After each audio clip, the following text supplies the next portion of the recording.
बताएं भाई, जो प्रधानमंत्री से आपकी बात हुई है तो क्या कैसा लगा आपको, क्या हुआ?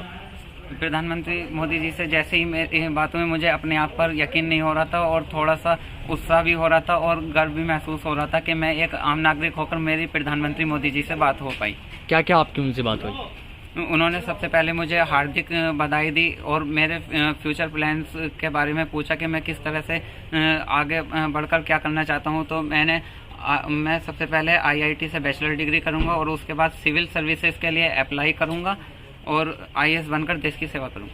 सबसे पहले तो मैं इस स्थान को, जहाँ पर इस विद्यार्थी ने शिक्षा ग्रहण की, हीरा इंटरनेशनल परिवार को बहुत बहुत बधाई देता हूँ। और साथ में उस्मान सैफ़ी, जिन्होंने अपने इस धनौरा नगर अमरोहा जनपद उत्तर प्रदेश का नाम पूरे भारतवर्ष में किया है। और मोदी जी ने आज मन की बात में इनकी चर्चा की और ये युवाओं के लिए एक प्रेरणा का विषय भी है कि युवा जहाँ पर प्रतिभा है वो कई बार देखा जाता है कि वो सुविधाओं की मोहताज नहीं रहती। तो ये सिद्ध कर दिया उस्मान सैफ़ी ने।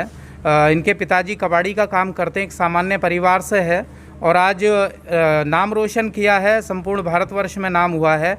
मोदी जी ने, जो दुनिया के शक्तिशाली नेता हैं, उन्होंने आज अपने मन की बात में इसका जिक्र भी किया है।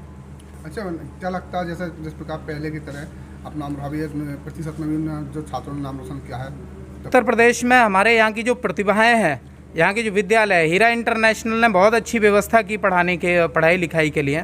तो हमारा ये सौभाग्य है कि धनौरा विधानसभा के ये उस्मान सैफ़ी हैं जिन्होंने भारतवर्ष में नाम किया है। एक अंकिता हमारी बच्ची है, अंशिका, उसने यूपी बोर्ड में पूरा जिला टॉप किया है, वो भी गजरौला की रहने वाली है। और इंटरमीडिएट में जिस छात्र ने हमारा जनपद को टॉप किया है वो भी हमारे इसी विधानसभा का रहने वाला है। तो ये युवाओं के लिए एक प्रेरणा की बात है और प्रेरणा लेकर के वो आगे बढ़ें। मोदी जी की सरकार ने और योगी जी की सरकार ने स्किल डेवलपमेंट के माध्यम से उनकी प्रतिभा को निखारने के लिए जो काम किए हैं, आज हमारा भारतवर्ष आत्मनिर्भर भारतवर्ष बन रहा है। तो ये नए जो युवा हैं जो अपना नाम रोशन कर रहे हैं, यही नई नई तकनीक निकाल करके लाएंगे जिससे स्वदेशी को बढ़ावा मिलेगा और हमारा भारतवर्ष पूरी दुनिया में शक्तिशाली होगा। हम दुनिया के सबसे शक्तिशाली राष्ट्र बन के उभरेंगे और दुनिया को हम रास्ता दिखाएंगे, क्योंकि प्राचीन समय में भारत ने ही दुनिया को रास्ता दिखाया है। तौर पर आ रही है और ऐसा कोई भेदभाव नहीं है, ना किसी जाति के आधार पर, ना धर्म के आधार पर। सभी के साथ समानता का व्यवहार है और ये मोदी जी और योगी जी की सरकार है। यहाँ पर सभी को समान अवसर है और सभी को समान अवसर भविष्य में भी मिलेंगे। लगता था आपको जो जैसे नकल माफियाओं का दावा रहता था, एटा मैनपुरी, अलीगढ़, आप देख ही रहे हैं कि छोटे छोटे गाँवों से अपने स्थान लेकर के आ रहे हैं। तो इन सबको जो ये सब चला रहता था, दबदबा रहता था, जो पिछली सरकारों में, मैं नाम नहीं लूँगा क्योंकि आज विषय नहीं है राजनीतिक विषय, तो पिछली सरकारों में जो खेल चलता था वो खेल नहीं है। अब जो प्रतिभा है वही आगे निकल करके आ रही है और आगे बढ़ रहा है। हमारा पहले से लक्ष्य जो था ये था कि शिक्षा, सुरक्षा, संस्कार, जो हमारा बहुत खुशी है कि इन्होंने हमारे नाम का रोशन किया है, अपने गांव का किया है, हमारे क्षेत्र का किया है।